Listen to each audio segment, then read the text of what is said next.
سيئات أعمالنا من يهده الله فلا مضل له ومن يضلل فلا هادي له وأشهد أن لا إله إلا الله وحده لا شريك له وأشهد أن محمدا عبده ورسوله وما بعد. அகிலத்தை படைத்து பரிபாலிக்கக்கூடிய எல்லாம் வல்ல அல்லாஹ்வுக்கே புகழனைத்தும், அல்லாஹ்வின் சத்திய தூதர் எம் உயிரிலும் மேலான கண்மணி நாயகம் ஸல்லல்லாஹு அலைஹி வஸல்லம் அவர்கள் மீதும், அன்னவர்களை பின்பற்றி வாழக்கூடிய அனைத்து முஸ்லிம்கள் மீதும் எல்லாம் வல்ல அல்லாஹ்வின் கருணையும் சாந்தியும் என்றென்றும் நிலவட்டமாக. அன்பிற்குரிய அல்லாஹ்வின் நல்லடியார்களே, அல்லாஹ்வுடைய மிகப்பெரிய அருளால் ரமலான் மாதம் பூராகவும் அல்லாஹ்வினால் கடமையாக்கப்பட்ட நோன்பை நோற்றுவிட்டு அல்லாஹ்வுடைய மிகப்பெரிய அருள்வளம் பொழியக்கூடிய பெருநாள் தினத்திலே நாம் அனைவரும் இந்த இடத்திலே ஒன்று கொள்ளும் இருக்கின்றோம். இந்த புனிதமிக்க ரமலான் மாதத்திலே அல்லாஹு ரப்புல் ஆலமீன் நமக்கு நிறைய அருள் செய்து அல்லாஹுவை அஞ்ச வேண்டிய வழிகாட்டுதல்களை அல்லாஹ் வழங்கி, அந்த ரமலான் மாதத்தின் அருளின் காரணமாக அல்லாஹு ரப்புல் ஆலமீன் நம்முடைய இறையச்சத்தை நமக்கு வலுப்பெறச் செய்திருக்கின்றார். அதனை தொடர்ந்து ஏனைய மாதங்களிலும் இந்த இறையச்சத்தை நாம் தொடர வேண்டும் என்பதுதான் இஸ்லாமிய மார்க்கம் இந்த நோம்பினூடாக நம்மிடம் எதிர்பார்க்கிறது. எந்த ரமலான் மாதத்திலே நாங்கள் அல்லாஹுவை அதிகம் அஞ்சினோமோ, எந்த ரமலான் மாதத்திலே அல்லாஹ்விடத்திலே நாம் அதிகம் நெருக்கத்தை பெற்றுக்கொண்டோமோ, எந்த ரமலான் மாதம் ஊடாக நம்முடைய உள்ளத்தை அல்லாஹுவின் பால் நாம் இணைப்பதற்குரிய வழிமுறைகளை நாம் நடைமுறையில் கையாண்டோமோ, அதை தொடர்ச்சியாக ஏனைய மாதங்களிலும் நாங்கள் பின்பற்ற வேண்டும் என்பதுதான் அல்லாஹு ரப்புல் ஆலமீன் ரமலானின் ஊடாக நம்மிடம் எதிர்பார்க்கிறார். அதிகம் பாவம் செய்தவர்களாக இருந்த நாங்கள் அல்லாஹ்வுடைய அருளால் ரமலான் மாதத்தின் ஊடாக நம்முடைய பாவங்களுக்கு மன்னிப்புகளை நாம் பெற்றுக்கொண்டோம். அல்லாஹ்விடத்தில் தௌபா செய்வதற்குரிய அந்த வாசல்களை அல்லாஹு ரப்புல் ஆலமீன் திறந்து வைத்த காரணத்தினால் அதிகமாக அல்லாஹ்விடத்திலே நாங்கள் மன்றாடி நம்முடைய பாவங்களுக்கு பரிகாரம் செய்து கொண்டிருக்கின்றோம். இதே போன்று அல்லாஹு ரப்புல் ஆலமீன் எப்படி ஒரு மனிதனுடைய விஷயத்திலே அல்லாஹ் தன்னுடைய அருளின் காரணமாக மனிதனை மன்னிப்பதற்கு தயாராக இருக்கிறானோ, அதே போன்று நாங்களும் ஏனைய மனிதர்கள் நமக்கு செய்யக்கூடிய தவறுகளை மன்னிப்பதற்கு நாங்களும் தயாராக வேண்டும். அதுவும் இந்த ரமலானின் ஊடாக நாம் பெறக்கூடிய ஒரு படிப்பினை தான். மனிதர்களை பொறுத்தவரையில் குல்லு பனி ஆதம யுக்திஉ பில்லைலி வன்னஹார், ஆதமுடைய பிள்ளைகள் அனைவரும் இரவிலும் பகலிலும் தவறிழைக்கக்கூடியவர்கள் என்று அல்லாஹ் சொல்கிறான். அப்ப மனிதனுடைய இயல்பே தவறு செய்யக்கூடியதுதான், பாவங்கள் செய்வதுதான். அல்லாஹ்க்கு மாத்திரம் அவன் தவறு செய்ய மாட்டான், சக மனிதர்களுக்கும் தவறு செய்யக்கூடிய ஒரு மனோநிலையில் தான் அல்லாஹ் மனிதர்களை படைத்திருக்கின்றான். இயல்பான ஒரு பலவீனமான நிலை மனிதர்களுக்கு இருக்கிறது. இந்த நேரத்திலே அல்லாஹ்வுக்கு நாங்கள் செய்த தவறுகளை, அல்லாஹ்வுக்கு நாங்கள் செய்த வரம்பு மீறுதல்களை, அல்லாஹ்வுக்கு நாங்கள் செய்த பாவங்களை எப்படி நாங்கள் அல்லாஹ்விடத்திலே மன்றாடி கெஞ்சி கூத்தாடி அல்லாஹ்விடத்திலே இறைந்து நாங்கள் இந்த பாவங்களுக்கு மன்னிப்பை நாங்கள் பெற்றுக்கொண்டோமோ, அது போன்றுதான் ஏனைய மனிதர்கள் நமக்கு தவறு செய்கின்ற நேரத்தில் நம்மிடம் ஒருவர் நமக்கு செய்த தவறுக்காக கெஞ்சலாம், தவறை மன்னித்து விடமாறு கோரிக்கை விடலாம், அல்லது அவர் தவறை உணர்ந்து கொண்டு வாழ்ந்து கொண்டிருக்கலாம். இந்த நிலையில் மனிதர்கள் என்ற வகையில், முஸ்லிம்கள் என்ற வகையில், இறையச்சம் உள்ளவர்கள் என்ற வகையில் நமக்குள்ள கடமை என்ன? சக மனிதர்கள் செய்யக்கூடிய தவறுகளை மன்னிக்கும் மனப்பான்போடு நாங்கள் இருக்க வேண்டும். வைராக்கியமும் குரோதமும் அடுத்தவன் மீது நாங்கள் கொள்கின்ற பிடிவாத குணமும் காரணமாக இன்னொருவரை நாங்கள் மன்னிப்பதற்கு தயாராக இல்லாவிட்டால் நம்முடைய பாவங்களை அல்லாஹ் எப்படி மன்னிப்பான் என்று நாங்கள் எதிர்பார்க்க முடியும்? சிந்தித்து பார்க்க வேண்டும்.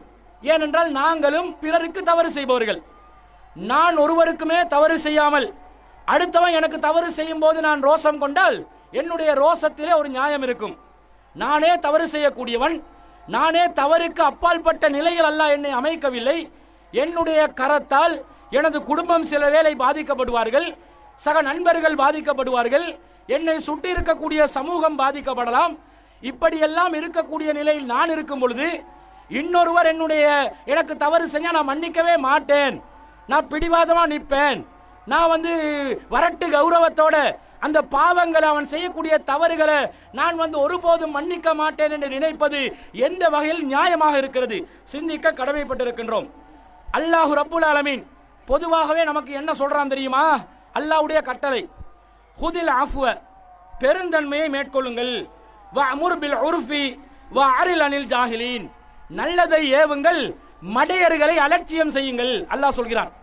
நான் ஒரு புத்திசாலியா வாழ்றேன், என்னோடு பழகக்கூடியவர்கள் எல்லாம் என்ன மாதிரி புத்திசாலியா தான் பழகுவான்னு எனக்கு எதிர்பார்க்க முடியாது. ஏன்? அதிகமானவர்கள் சரியா திங்க் பண்ண மாட்டாங்க, சிந்திக்க மாட்டாங்க. நாங்க சிந்திக்கிற கோணத்திலையும் சிந்திக்க மாட்டாங்க. நாங்க ஒரு கண்ணோட பார்ப்போம், நம்மளோட பழகக்கூடியவங்க பல கண்களோடு பார்ப்பார்கள். நம்முடைய சிந்தனை போக்கிலே அவங்களும் நம்மளை சிந்திப்பாங்கன்னு நாங்கள் எதிர்பார்க்க கூடாது. அப்போ ஒருவர் மடையராக சிந்திக்கலாம், மடையராக நம்முடன் நடந்து கொள்ளலாம், மடமைத்தனத்தினூடாக சில காரியங்களால் நமக்கு பாதிப்புகளை ஏற்படுத்தலாம். இப்படி செய்தால் அந்த நபர்களை பற்றி அல்லாஹ் என்ன சொல்றான்? வஅரில் அனில் ஜாஹிலீன், மடையர்களை நீங்கள் அலட்சியம் செய்து விடுங்கள். அல்லாஹ் ஒத்த வார்த்தையில சொல்லிட்டானே, மடையர்கள் உன்னை சுத்தி வருவாங்க, உன்னை சுத்தி பழகுவாங்க, உன்னோட கொடுக்கல் வாங்கல் பண்ணுவாங்க, உன்னோட குடும்பம் என்று இருப்பாங்க, உன்னோடு சமூகம் என்று இருப்பாங்க, நண்பர்கள் என்று இருப்பாங்க, அவங்களை எல்லாத்தையும் நீ அலட்சியம் செய், மன்னித்து விடு, பெருந்தன்மையா நடந்துக்கோ, நல்லதை பண்ணு. உனக்கு யாரு தீங்கிழைக்கிறானோ அவனுக்கு நீ நல்லதை செய், அவனோடு நல்ல விதத்தில் நடந்துக்கோ, அவனுக்கு நீ நல்லுபகாரம் செய்வதனூடாக அவனுடைய புத்தியை திறக்கிறதுக்குரிய ஒரு வழியை காட்டு. இப்படித்தானே இஸ்லாம் சொல்லுது. இந்த பக்குவத்தை ரமலான் மாதம் முழுவதும் நோன்பை பிடித்தவர்களாகிய இருந்த நாங்க ரமலான் அல்லாத காலங்களை பெறலன்னு சொன்னா நாங்க ரமலான்ல ஏதாவது பயன் அடைஞ்சிருக்கிறோமா? சிந்திக்க கடமைப்பட்டிருக்கின்றோம். பெரும்பாலும் கணவன் மனைவி என்று இருவர் ஒரு குடும்பத்தில் வாழுவாங்க. அப்படி வாழும் பொழுது அவர்களுக்கு மத்தியிலே பெரும்பாலும் பலதரப்பட்ட புரிந்துணர்வுல பிரச்சனைகள் வரலாம். புரிந்துணர்வின்மை, அவர்களுக்கு மத்தியில் கருத்து வேறுபாடு, முரண்பட்ட விஷயங்களை பேசிக்கொண்டு வாக்குவாதத்தில் ஈடுபடுவது, இது போன்ற விஷயங்கள் கணவனுக்கு மனைவிக்கு மத்தியில் நடக்கலாம். அப்ப கணவன் என்ன புரிஞ்சுக்கொள்ளணும்? இவங்க நம்முடைய விழா எலும்புல படைக்கப்பட்டவங்க, இப்படிதான் தவறாக எதையும் செய்வாங்க. நாங்க என்ன செய்யணும்? முழுசா அவங்களோட கடும் போக்கோடு நடந்து கொள்ளாம கொஞ்சம் வளைஞ்சி அவங்களோட நாங்க அட்ஜஸ்ட் பண்ணி வாழணும். மார்க்க விஷயத்துல அட்ஜஸ்ட் பண்ண கூடாதுன்னு இஸ்லாம் சொல்லுது. ஆனா குடும்பம் என்று வரும் பொழுது, தன்னுடைய மனைவி என்று வரும் பொழுது நீ அட்ஜஸ்ட் பண்ணி தான் ஆகணும். அப்பதான் நீ உன்னுடைய வாழ்க்கையை தொடர்ச்சியாக கொண்டு போகலாம். இல்லனா உன்னோட குடும்ப வாழ்க்கை பாழா போயிரும் என்று அல்லாஹ் சொல்கிறார். நபி ஸல்லல்லாஹு அலைஹி வஸல்லம் அவங்க சொல்கிறார்கள். இதை நாங்க புரிந்துணர்வோடு நமக்கு நம்முடைய மனைவி செய்யக்கூடிய தவறுகளை கணவன்மார்கள் மன்னிக்க கூடிய மனசுல இருக்கிறோம். அல்லது கணவன்மார்கள் தவறு செய்வார்கள், ஒரு ஆணாதிக்க போக்கு அல்லது தன்னிச்சையான முடிவு, எதையுமே கலந்து பேசாம அவருடைய இஷ்டத்துக்கு வாழ்றது, செலவழிக்கிற ஒரே காரணத்துக்காக கடுமையான கட்டளைகள் இடுறது, ஒரு விதமான அடிமை சாசனத்துல நம்மளை நடத்துறது, இந்த மாதிரி சில விஷயங்களை மனைவி கணவன் தரப்பிலிருந்து காணலாம். அதுக்காக எடுத்தெடுப்புல அந்த ஒப்பந்தத்தை முறிச்சு கொள்ளலாமா? மனைவியை விட்டு ஒதுங்கி கணவனை விட்டு ஒதுங்கி போகலாமா? எஜஸ் பண்ணணும். கணவன் செய்கின்ற தவறுகளை மனைவியும் என்ன செய்யணும்? எஜஸ் பண்ணணும். விட்டு கொடுப்போடு வாழ்ந்தால் தானே ஒரு குடும்பம் சிறந்த குடும்பமாக வாழ முடியும். உலகத்தில் வாழ்ற எந்த குடும்பத்தில் பிரச்சனை இல்லை. வெளி உலகத்துக்கு காட்டும் போது கணவன் மனைவியாக நாங்க வாழ்றோம், சந்தோஷமா தான் இருக்கிறோம். ஒரு விண்டோ ட்ரெஸ்ஸிங் காட்டுவாங்க. விண்டோ ட்ரெஸ்ஸிங்டா வெளியிலிருந்து பார்ப்பவர்களுக்கு அது ரொம்ப அழகாக தோற்றமளிக்கும், காட்சி அளிக்கும். ஆனா உள்ளுக்குள்ள போய் ஆய்வு செய்து பார்த்தால் உள்ளுக்குள்ள எந்த அளவுக்கு பத்தி கொண்டு எரியுது என்றது தெரிய வரும். அப்ப எல்லா குடும்பங்களும் இது நடக்கக்கூடியது தானே, எல்லா இடத்திலையும் வரக்கூடியது தானே. அப்ப ஒரு விட்டு கொடுப்போட நாங்க இருக்கணுமா இல்லையா?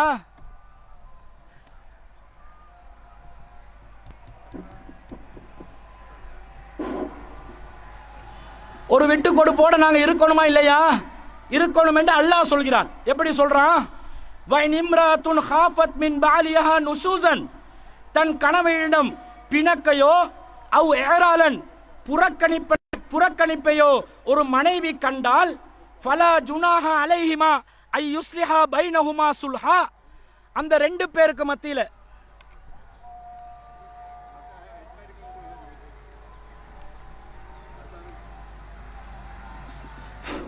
அந்த ரெண்டு பேருக்கு மத்தியில் நீங்க என்ன செய்யலாம்?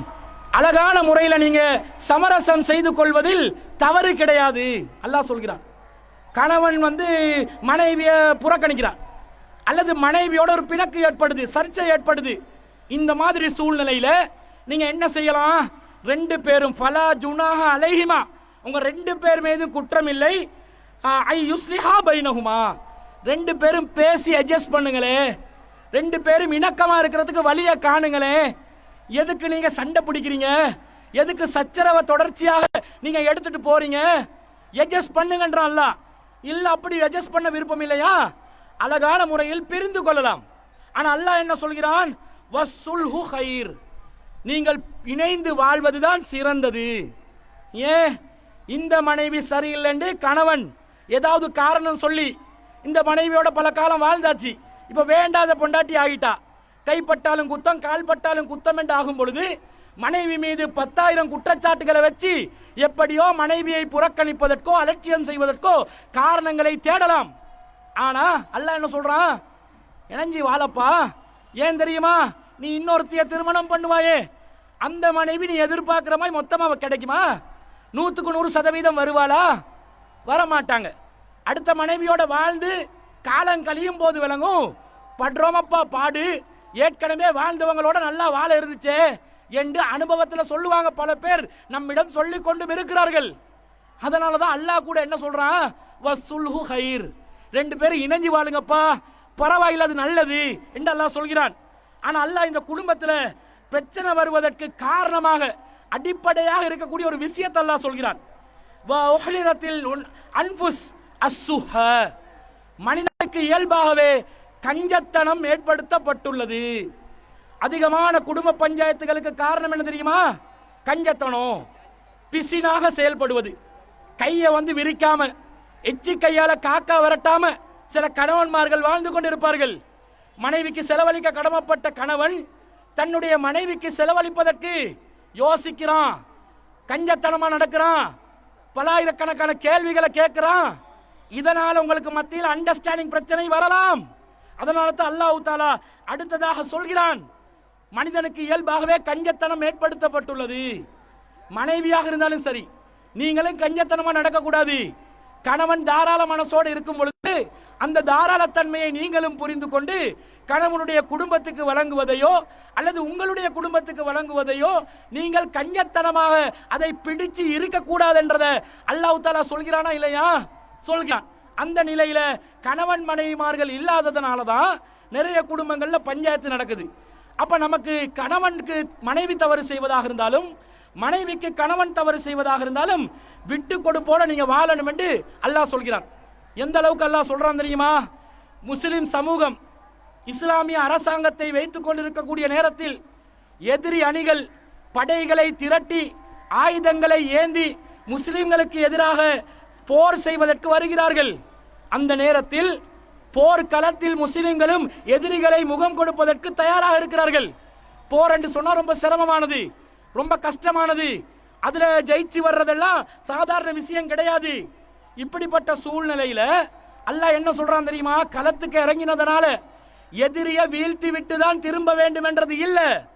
நீ களத்துக்கு இறங்கிட்ட, எதிரி உன்னுடைய உயிரை பறிக்கிறதுக்கு தான் வர்றான், உன்னுடைய உடைமையை பறிக்கிறதுக்கு தான் வர்றான், உன்னுடைய நாட்டை ஆக்கிரமிக்கிறதுக்கு தான் வர்றான். ஆனா நீ களத்திலேயே இறங்கி இருந்தாலும் அல்லாஹ் சொல்கிறான், அவர்கள் சமாதானத்தை நோக்கி சாய்ந்தால், எதிரிகள் போர்க்களத்தில் சமாதானத்தை நோக்கி சாய்ந்தால் அவர்கள் விஷயத்திலே நீங்களும் என்ன செய்யுங்க? சாய்ந்து விடுங்கள். நீங்களும் உங்களோட சிறகுகளை தாழ்த்தி கொண்டு நீங்களும் பணிந்து சென்று சமாதானத்தை ஏற்றுக்கொள்ளுங்கள். இப்ப செத்த பாம்பை அடிச்சிடணும் என்ற நிலைமைக்கு போயிடாதீங்க, விட்டு கொடுங்கன்றால. போர்க்களத்தில் விட்டு கொடுக்க சொல்றான். அவன் வந்துட்டான், ஆயுதத்தை தூக்கிட்டல, நமக்கு எதிராக வந்துட்டல, உன்னை ரெண்டு லோண்டு பார்க்காம விட மாட்டோம் என்ற நிலையில யார் இருக்கக்கூடாது? முஸ்லிம் அணி இருக்கக்கூடாது. அவ போர்க்களத்தில் கூட எதிரிக்கு கூட விட்டு கொடுக்கணும் என்று சொன்ன மார்க்கத்தில் மனைவிக்கு விட்டு கொடுக்க மாட்டீங்களா? கணவனுக்கு மனைவி விட்டு கொடுக்க மாட்டீங்களா? பிள்ளைகளுக்கு பெற்றோர்கள் விட்டு கொடுக்க மாட்டீங்களா? பெற்றோர்களுக்கு பிள்ளைகள் விட்டு கொடுக்க மாட்டீங்களா? இன்றைக்கு குடும்பங்கள்ல இன்னொரு விதமான ஒரு மாடல் ஒன்று சுத்தி கொண்டிருக்கிறாங்க எல்லாரும். பிள்ளைகள் கரெக்டா இருந்தாலும் பெற்றோர்களுக்கு புத்தி வங்குது, ஒழுங்கா யோசிக்க மாட்டேன்றாங்க. அந்த மாதிரி ஒரு சிச்சுவேஷன் இப்ப ஏறுது. நிறைய கம்ப்ளைண்ட் வருது, நிறைய புகார்கள் வருது, பஞ்சாயத்துகள் என்ன வருது, உம்மா வாப்பா சரியா யோசிக்க மாட்டேன்றாங்க. பிள்ளைகளாகிய நாங்க மார்க் அடிப்படையில் யோசிக்கிறோம், பெற்றோர்கள் ஒழுங்கா யோசிக்கிறாங்க இல்லையே என்று புகார் வருது. என்ன காரணம்? பிள்ளைகளுக்கு கூட விட்டு கொடுக்கிற மனசு இல்லாம இப்ப பெற்றோர்கள் இப்ப புதுசா ஒரு ட்ரெண்டிங்கா மாறிக்கொண்டு போகுது. பிள்ளைகள் பெற்றோர்களுக்கு விட்டு கொடுக்கணும், பெற்றோர்கள் பிள்ளைகளுக்கு விட்டு கொடுக்கணும். இந்த மாதிரி ஒரு விட்டு கொடுப்போட நீங்கள் வாழ்ந்தால்தான் உங்களுடைய வாழ்க்கையில நீங்க நிம்மதி அடைவீங்க. அதை புரிந்து கொண்டு நீங்கள் நடந்து கொள்ள கடமைப்பட்டிருக்கிறீர்கள். குடும்ப உறவுகள் எங்களோட பிணக்கில் இருப்பாங்க, சர்ச்சைகள் ஏற்படுத்திக் கொள்வார்கள். பொறாமை, குரோதம், வஞ்சகம், காழ்ப்புணர்வு, இன்னும் ஏராளமான காரணங்கள் இருக்கலாம். நாங்க நல்லா இருக்கிறோமே என்று குடும்பம் சில நேரம் விரும்பாமல் நம்மளை நோக்கி குற்றச்சாட்டுகளையும் அவதூறுகளையும் படுதூறுகளையும் அள்ளி வீசலாம். நமக்கு எதிராக குடும்பங்களே சூழ்ச்சி செய்யலாம். அந்த குடும்பங்கள் விஷயத்தில் எப்படி நடக்கிறோம்? கடுமையா நிற்கிறோம். கொஞ்சமாவது விட்டு கொடுக்கிற மனசுல போறோமா? நபிகள் நாயகம் ஸல்லல்லாஹு அலைஹி வஸல்லம் அவர்கள் ஆரம்பத்திலே இஸ்லாத்தை ஏற்று மக்களுக்கு அதை அறிவித்துக் கொண்டிருக்கக்கூடிய நேரத்தில் சஹாபாக்கள் புதுசா வந்து ரசூலுல்லாஹ் கிட்ட என்ன கேட்பாங்க தெரியுமா? நீங்க நபியா? நபி என்றா உங்களுக்கு என்ன போதனை சொல்லப்படுது, அதை பத்தி விளக்குங்க. அப்ப ரசூலுல்லாஹ் என்ன சொல்லுவாங்க? அல்லாஹ் எனக்கு செய்திகளை அனுப்பியிருக்கிறான், நான் என்ன செய்யணும்? அல்லாஹ்வை மாத்திரம் வணங்கணும், அல்லாஹ்க்கு இணை கற்பிக்க கூடாது என்ற போதனையை சொல்லணும். அதே நேரத்தில் ரஹிம, குடும்பங்களை நான் இணைச்சி வாழணும், குடும்பங்களோட நான் சேர்ந்து வாழணும். இது எனக்கு அல்லாஹ்வினால் வழங்கப்பட்ட மார்க்க கட்டளை என்று ஆரம்ப காலத்திலே நபிகள் நாயகம் ஸல்லல்லாஹு அலைஹி வஸல்லம் அவர்கள் இஸ்லாத்தின் அடிப்படையான செய்தியாக எடுத்து வைத்தார்களே. அந்த குடும்பத்தை பத்தி சிந்திக்கிறோமா? வத்தகுல்லா அல்லதி தஸாலுன பிஹி வல் அர்ஹாம், எவனை முன்னிறுத்தி உங்களுடைய கோரிக்கைகளை நீங்கள் முன்வைப்பீர்களோ அந்த இறைவனை அஞ்சுங்கள். வல் அர்ஹாம், குடும்ப உறவுகள் விஷயத்திலும் அல்லாஹ்வை அஞ்சிக் கொள்ளுங்கள் என்று அல்லாஹ் சொல்றான். அல்லாஹ் கேட்பானா இல்லையா? எப்படி அப்பா குடும்பத்தில் நடந்து கொண்டீங்க? இந்த குடும்ப உறவு என்றது அல்லாஹ்வுடைய மார்க்கத்துக்கு உட்பட்ட வரம்புக்குள்ளே மார்க்கத்தை மீறிய, மார்க்கத்துக்கு எதிராக செல்கிற, மார்க்கத்தை அடகு வைக்கிற, மார்க்கமே வேணாம் என்று சொல்கிற அந்த உறவுகளை பற்றி நான் பேசவில்லை. அந்த உறவு விஷயத்திலே மார்க்கத்துக்கு முரணாக அவர்கள் நடக்கும் காரியங்களில் அவர்களுக்கு நீங்கள் இணைந்து போகக்கூடாது, அவர்களுக்கு நீங்கள் கட்டுப்படக்கூடாது. அது அல்லாத, மார்க்கம் அல்லாத காரியங்கள்ல கொடுக்கல் வாங்கல், வேறு வேறு விஷயங்கள், முக்கியத்துவம் கொடுக்கிறது, கௌரவம் கொடுக்கிறது, இது போன்ற விஷயங்கள் என்று வரும் என்றால் குடும்பத்தோட இணைஞ்சு வாழ மாட்டீங்களா? நபிகள் நாயகம் என்ன சொன்னாங்க? லைசல் வாசிலு பி முகாஃபி, ஒன்றுக்கொன்றாக உறவு கொள்பவன், ஒன்றுக்கொண்டாக உறவை பாராட்டுபவன் அவன் உண்மையான உறவை பேணுபவன் அல்ல. வலாக்கினில் வாசிலு அல்லதி இதா குத்தியத் ரஹிமஹு வஸலஹா, உண்மையாக குடும்ப உறவை பேணுபவன் யார் தெரியுமா? எவன் நம்மளை வெட்டி கொண்டிருக்கிறாங்களோ, எந்த குடும்பம் நம்மளை வெட்டுதோ அந்த குடும்பத்தோட போயிட்டு ஒட்டணும், அந்த உறவை பேணணும். அதுதான் குடும்ப உறவப்பா. நபிகள் நாயகம் ஸல்லல்லாஹு அலைஹி வஸல்லம் அவங்க சொன்னாங்க, கல்யாணத்துக்கு கூப்பிடலன்னு குடும்பத்தில் நீங்க கோபிச்சு கொள்வீங்களா? கல்யாணத்தில் முதல் காடை வைக்கலன்னு கோபிச்சு கொள்வீங்களா?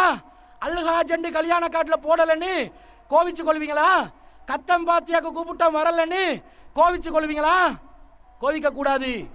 மார்க்கம் என்று வருகின்ற நேரத்தில் நீங்க எப்படி நடந்து கொள்ளணும்? மார்க்கத்துக்கு முரணான விஷயங்கள்ல இவங்க வரமாட்டாங்க, நம்மளோட இணைய மாட்டாங்க. மார்க்கம் விளங்காதவங்க யோசிக்கணும். மார்க்கத்தில் இருக்கிறவங்க என்ன யோசிக்கணும்? அவங்களோட மார்க்க விஷயத்துல தான் நான் கட் அண்ட் ரைட்டா நிற்பேன். உலக விஷயமா உதவி நாடுறாங்களா, தாராளமா நான் கொடுக்கிறவனா இருக்கணும், மதிப்பு கொடுக்கிறவனா இருக்கணும், அவங்களுக்கு மரியாதை செலுத்துறவனா இருக்கணும். நான் மார்க்கத்தில் உறுதியா இருக்கிறேன் என்ற பேர்ல குடும்பம் நாசமா போட்டும் குடும்பத்தை போய் நடுத்தரில் இழுத்து நிறுத்துவேன் என்று மார்த்தட்டி கொண்டு பெருமை எடுத்துக்கொண்டு நீங்க மார்க்கம் பேசினா உங்களோட மார்க்கம் எடுபடுமா? உங்களோட மார்க்கம் செல்லுபடியாகுமா? செல்லுபடியாகாது. அன்பிற்குரிய சகோதரர்களே, இந்த விஷயத்தை நமக்கு அழகான ஒரு வரலாற்றிலே அல்லாஹ் ரப்புல் ஆலமீன் நமக்கு நிகழ்த்தி காட்டி ஒரு படிப்பினையை பெற செய்கிறான். அதை சொல்லிவிட்டு என்னுடைய உரையை நான் முடித்துக் கொள்கிறேன். அபூபக்கர் சித்திக் ரலியல்லாஹு அன்ஹு அவர்களுடைய அன்பு மகள் ஆயிஷா சித்திகா ரலியல்லாஹு அன்ஹா அவர்களுக்கு எதிரிகள் அவதூறு பரப்பினார்கள், படுதூறு பரப்பினார்கள். சஃப்வான் இப்னு முஅத்தல் என்ற நபி தோழருடன் அன்னை ஆயிஷா சித்திகா ரலியல்லாஹு அன்ஹா அவர்கள் தவறான முறையில் நடந்து விட்டார்கள் என்று ஒரு சந்தேகத்தை கிளப்பி முனாஃபிக்குகளுடைய தலைவனான அப்துல்லா இப்னு உபை இப்னு சலூல் என்பவன் அவதூறை பரப்பினான். இந்த அவதூறுடைய தாக்கம் மிகப்பெரிய தாக்கமாக இருந்தது. மதீனாவிலே அனைவருக்கும் மத்தியிலே பரவியது. ஒரு மாத காலத்திற்கு மேற்பட்ட ஒரு கால அளவு மதீனாவிலே இந்த அவதூறு பரவியது. நபிகள் நாயகம் ஸல்லல்லாஹு அலைஹி வஸல்லம் அவர்களும் இதனால் பாதிக்கப்பட்டார்கள். ஆயிஷா ரலியல்லாஹு அன்ஹா அவர்கள் இதை ஒரு மாத காலத்துக்கு பிறகுதான் அறிந்தே கொள்கிறார்கள். மிகவும் கவலைப்பட்டார்கள், கண்ணீர் வடித்தார்கள். எந்த அளவுக்கு கண்டா தூக்கம் இல்லாம கண்ணீரும் இல்லாம வாடி வதைக்கப்படுகின்ற ஒரு நிலைக்கு ஆளானார்கள். அந்த ஆயிஷா ரலியல்லாஹு அன்ஹா அவர்களுக்கு சொல்லப்பட்ட இந்த அவதூறின் காரணமாக மொத்த சஹாபாக்களும் சம்பிச்சு போய் நின்னாங்க. எது உண்மை எது பொய் என்றே தெரியாத அளவுக்கு நிலைமை மோசமா போச்சு. அன்னை ஆயிஷா சித்திகா ரலியல்லாஹு அன்ஹா அவர்கள் கேட்கிறாங்க தன்னுடைய தாயாரிடம். ரசூல் ஸல்லல்லாஹு அலைஹி வஸல்லம் வந்து ஆயிஷா ரலியல்லாஹு அன்ஹா கிட்ட சொல்லும்போது, ஆயிஷாவே நீங்க இதை தப்ப செஞ்சிருக்க மாட்டீங்க, நீங்க அப்படி தப்பு செஞ்சிருக்கலன்னா அல்லாஹ் தாலா வெகு விரைவில் உங்களை தூய்மைப்படுத்துவான். அப்படியே நீங்க தப்பு செஞ்சிருந்தா தௌபா கேட்டுக்கோங்க. அல்லாஹ் தாலா தௌபா கேட்டு தன்னுடைய தவறை உணர்ந்து தௌபா கேட்டு திருந்துறவங்களை அல்லாஹ் மன்னிக்க போதுமான ஒரு வார்த்தையை சொல்லிடுறாங்க. ஆயிஷா ரலியல்லாஹு அன்ஹா இதை விட ஒரு கவலை இல்லை. உம்மா கிட்ட கேட்கிறாங்க, உம்மாவே இந்த விஷயத்துக்கு ரசூல் அஜிப் லி ரசூல் இல்ல, நீங்க ரசூலுல்லாவுக்கு பதில் சொல்லுங்க அப்படின்றாங்க. தாய் என்ன சொன்னாங்க, நான் என்னத்தை சொல்றேன்னு எனக்கு தெரியல அப்படின்னாங்க. வாப்பா கிட்ட சொல்றாங்க அபூபக்கர் ரலியல்லாஹு அன்ஹு கிட்ட, யா அபதி அஜிப் லி ரசூல் இல்ல, அல்லாஹ்வுடைய தூதருக்கு பதில் சொல்லுங்க. அபூபக்கர் இல்லன்னு சொல்றாங்க, மகளே எனக்கு என்ன பதில் சொல்றேன்னு தெரியல. அப்படியா, நான் தூய்மையானவள் என்று அல்லாஹ் நிரூபிப்பான், நான் அதற்காக காத்து கொண்டிருக்கிறேன் என்று ஆயிஷா ரலியல்லாஹு அன்ஹா அவர்கள் உறுதியாக நின்றார்கள். பிறகு அல்லாஹ் திருக்குர்ஆன்ல 24வது அத்தியாயத்தில் 11வது வசனத்திலிருந்து 20வது வசனம் வரைக்கும் அடுக்கடுக்கான வசனங்களை இறக்கி அன்னை ஆயிஷா சித்திகா ரலியல்லாஹு அன்ஹாவை தூய்மைப்படுத்தினாங்க. இதனால ரொம்ப பாதிக்கப்பட்டவர் யார் தெரியுமா? அபூபக்கர் சித்திக் ரலியல்லாஹு அன்ஹு அவர்கள். தனது அன்பு மகளுக்கு, கற்பொழுக்கத்தோடு வளர்த்த மகளுக்கு யாராவது அவதூறு சொன்னா எந்த வாப்பாவது தாங்கிக் கொள்வாரா? அதை ஏற்றுக்கொள்வாங்களா? உள்ளத்துக்குள்ள கவலை, அவங்களுக்கு கவலை எப்படி வெளிப்படுத்துறதுன்னு தெரியல. அப்படிப்பட்ட ஒரு நேரத்தில் அல்லாஹ் தாலா இந்த விஷயத்தில் ஆயிஷா ரலியல்லாஹு அன்ஹா அவர்களை தூய்மைப்படுத்திய பிறகு என்ன சொன்னாங்க தெரியுமா? அபூபக்கர் சித்திக் ரலியல்லாஹு அன்ஹு சொல்றாங்க, அவங்க தான் மிஸ்தா என்று சொல்லக்கூடிய ஒருவருக்கு அதிகமாக குடும்ப விஷயத்தில் செலவு செஞ்சு கொண்டிருந்தாங்க. மிஸ்தா என்பவர் அபூபக்கர் ரலியல்லாஹு அன்ஹுடைய குடும்ப உறவை சேர்ந்த ஒருவர். அபூபக்கர் ரலியல்லாஹு அன்ஹு சொல்றாங்க, வல்லாஹி லா உன்ஃபிகு வலா மிஸ்தஹின் ஷைஅன் அபதா பதல்லதி காலலி ஆயிஷா. ஆயிஷாக்கு சொன்ன இந்த அவதூறுக்கு பிறகு நான் மிஸ்தாக்கு செலவழிக்க மாட்டேன், மிஸ்தாக்கு நான் ₹1 காசு கொடுக்க மாட்டேன் என்று சத்தியம் பண்றாங்க. ஏண்டா மிஸ்தா என்பவர் தான் இந்த அவதூறை சுமந்து திரிந்தவர்கள் அவரும் முக்கியமான ஒருவர். அவர் யார் தெரியுமா? பத்ர் போரில் கலந்து கொண்ட ஒரு நபித்தோழர். பத்ர் போரில் கலந்து கொண்ட ஒரு நபித்தோழர் கூட இந்த அவதூறு பரப்புறதுல முன்முறமாக ஈடுபட்டார். அபூபக்கர்லாண்ட குடும்பத்தில் உறவு வேலை, காசு வேற அவர் என்ன செஞ்சிருந்தாரு, செலவுக்காக கொடுத்திருந்தார். தாங்குவாரா? என் காசுல வாழ்ந்துட்டு ஏன் காசுல உப்பை சாப்பிட்டுட்டு ஏன் மகளுக்கு எதிராகவே கதை சொல்லுவியா கேட்போம் தானே நாங்க. அந்த உணர்வுல தான் கேட்டாங்க, இனிமேல் உனக்கு ₹1 காசு கிடையாது, போய் 2 விரட்டி விடுறாங்க. அல்லாஹ் தஆலா குர்ஆன் வசனத்தை இறக்குறான், வலா யஅதலி உலுல் ஃபலிலி மின்கும் வஸாதி, உங்களில் வசதியும் வாய்ப்புகளும் பெற்றவர்கள் அல்லாஹ் மீது சத்தியம் செய்ய வேண்டாம்.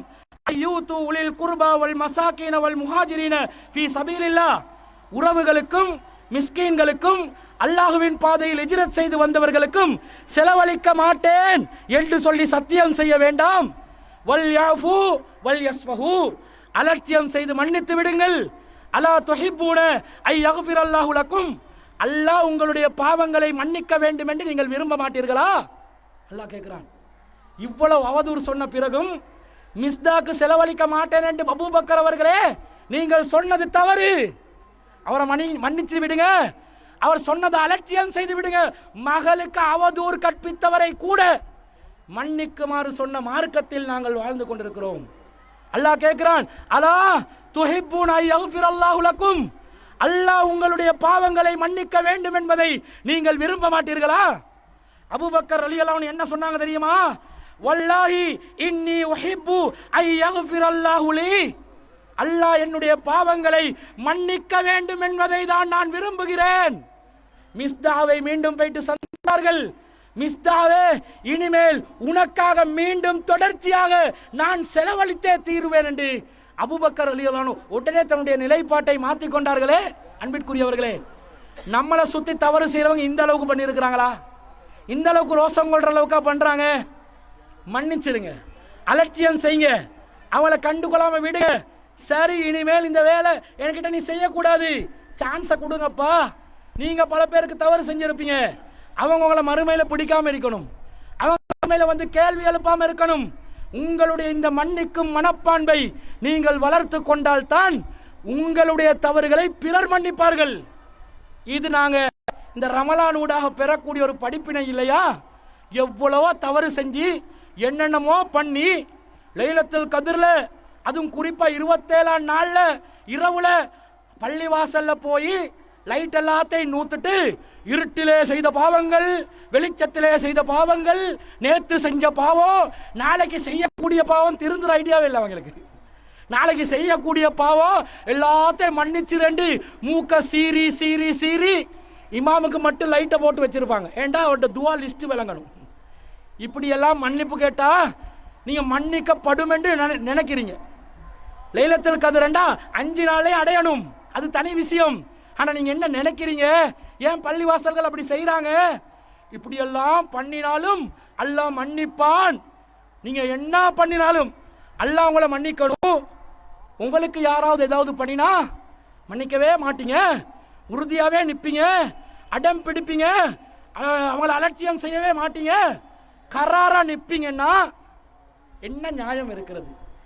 இதை இந்த ரமலானுடைய படிப்பினையாக நாங்கள் பெற்றுக்கொண்டு நம்மை சுற்றி வரக்கூடியவர்கள் நமக்கு செய்யக்கூடிய தவறுகளை, அது கணவன் மனைவிக்கு மத்தியில் இருந்தாலும் சரி, நண்பர்களுக்கு மத்தியில் இருந்தாலும் சரி, உறவுகளுக்கு மத்தியில் இருந்தாலும் சரி, சமூக மன்றத்தில் இருந்தாலும் சரி, அவற்றை மன்னித்து அலட்சியம் செய்து அல்லாஹ்வுடைய மன்னிப்பை இதனூடாக பெற்றுக்கொள்ளக்கூடியவர்களாக நாங்கள் மாற வேண்டும் என்பது இன்றைய பெருநாள் உரையின் நசியத்தாக உங்களுக்கு கூறிக்கொண்டு விடை பெறுகிறேன். வஆகிரு தஅவானா அனில் ஹம்துலில்லாஹி ரப்பில் ஆலமீன். அஸ்ஸலாமு அலைக்கும்.